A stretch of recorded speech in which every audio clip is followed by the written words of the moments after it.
Nous sommes nous-mêmes responsables de nos cancers. Et ces cancers nous font souffrir. Nous souffrons. Nous perdons suffisamment d'argent parce que les produits cancéreux coûtent très cher. Et après être appauvris par cette maladie pernicieuse et dangereuse, nous mourrons. J'ai dit qu'en 5 vidéos, nous saurons ce que c'est que le cancer. Et quand nous saurons ce que c'est que le cancer, nous saurons comment nous comporter vis-à-vis de lui. Pour ceux qui sont déjà éprouvés, nous leur dirons ce qu'il faut faire exactement quand on atteint le cancer. Par contre, pour ceux qui n'ont pas encore reçu le cancer, nous vous dirons ce qu'il faut faire exactement pour ne jamais rencontrer cette maladie invalidante et appauvrissante.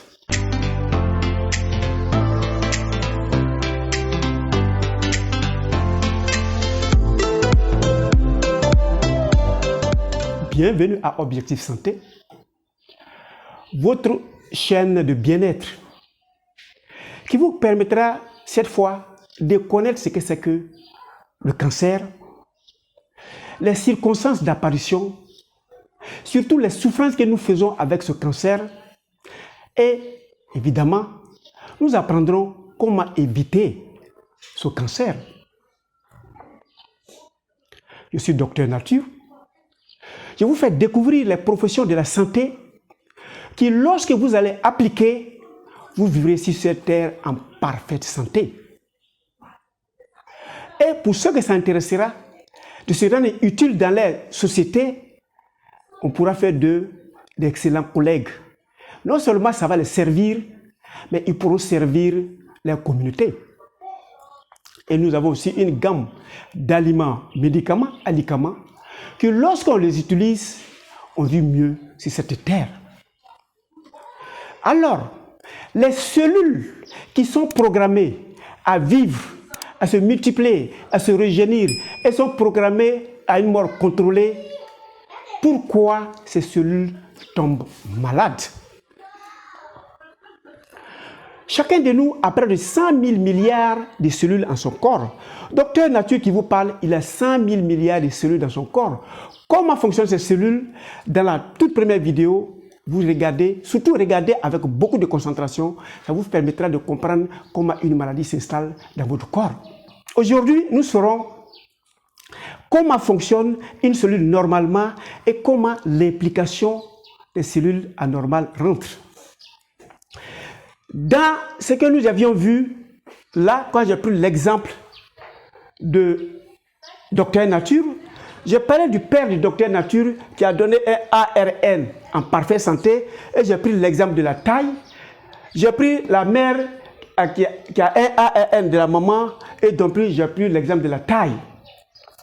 Mais vous avez réalisé que ces éléments, c'est des codes et c'est des protéines. Le premier gène qui est là, le premier T, c'est un gène qui est un proto-oncogène, qui est programmé de telle sorte que dans la cellule, il permet la prolifération de la cellule est contrôlée. Mais la cellule mère va donner des cellules filles qui ressemblent identiquement à leur mère, c'est-à-dire en parfaite santé. Si la cellule était malade, les enfants seront malades. Mais on suppose que la cellule est en parfaite santé. Le second gène est un gène suppresseur. Lui va contrôler la structure, la texture des cellules. Quand il réalise que cette cellule est anormale ou cette cellule est abîmée, la cellule même va faire son autodestruction. Il ne doit pas avoir des cellules avec des erreurs dans l'existence d'un individu. C'est ce qui fait qu'une maladie ne peut pas s'installer parce que la cellule même, elle réalise quand ça c'est une cellule qui n'est pas bonne, elle tombe malade, elle se détruit. Et le troisième T, c'est le gène qui permet de réparer les cellules. Donc, dans le fonctionnement de nos cellules, il y a 3 éléments. Il contrôle la multiplication, il contrôle la destruction, l'apoptose des cellules abîmées, des cellules malades, des cellules anormales. Et il contrôle la réparation. Mais qu'est-ce qu'il arrive pour qu'une cellule n'arrive plus à contrôler les 3 éléments. Nous le serons, mais avant la prochaine vidéo, je vous demande déjà de cliquer sur s'abonner et sur la cloche pour ceux qui ne l'ont pas encore fait, afin de bénéficier de la suite des enseignements. Et de cliquer sur j'aime, qui me permettra de être un peu heureux, et avec vos commentaires, ça va me permettre de réviser l'orientation des enseignements que vous recevez. Et avec beaucoup de plaisir, je vais répondre à vos différentes demandes ou requêtes à partir de mon lien WhatsApp. Alors, comment une cellule devient malade?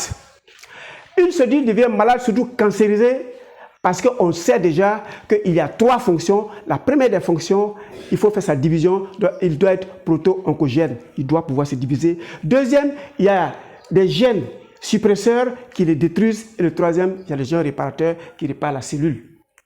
Et chaque cellule, on a près de 200 types de cellules, et chaque cellule a une fonction bien déterminée. Vous me regardez avec vos yeux, mais vos yeux sont faits avec des cellules qui permettent de voir. Vous m'écoutez avec vos oreilles sont faites avec des cellules qui permettent d'écouter. Vous mangez, vous avez la saveur parce que vos langues sont faites des cellules qui permettent de connaître la saveur des choses. Vous respirez parce que vos poumons sont faits comme des chambres à air. Donc chaque cellule a une fonction déterminée. Mais à partir de l'instant que la cellule est bombardée, nous le saurons dans la prochaine vidéo, les cellules vont commencer à perdre ces caractéristiques qui les font. Le premier élément, la cellule qui avait la capacité de faire sa division, le proto-oncogène, le proto va disparaître avec la destruction que nous allons découvrir, ils vont devenir oncogènes. Ça veut dire que la cellule va faire sa division sans s'arrêter, elle ne pourra plus réguler entre les cellules vivantes et les cellules naissantes. Premier élément. Second élément, les gènes qui permettraient de faire la suppression des cellules endommagées, les cellules abîmées, ne peuvent plus le faire, donc les cellules deviennent immortelles. Une cellule cancéreuse est-il devenue une cellule immortelle? Le troisième des éléments, il n'a plus la faculté de se réparer parce que les gènes qui étaient faits pour la réparation sont endommagés. Donc la cellule devient folle.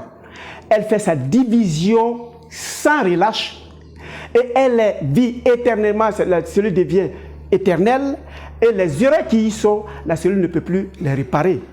Donc progressivement, la cellule passe d'une cellule à une erreur, d'une cellule normale à une cellule où il y a des erreurs, des cellules où il y a des erreurs va devenir une cellule anormale. Des cellules anormales, il va avancer vers l'état de cancérisation de la cellule.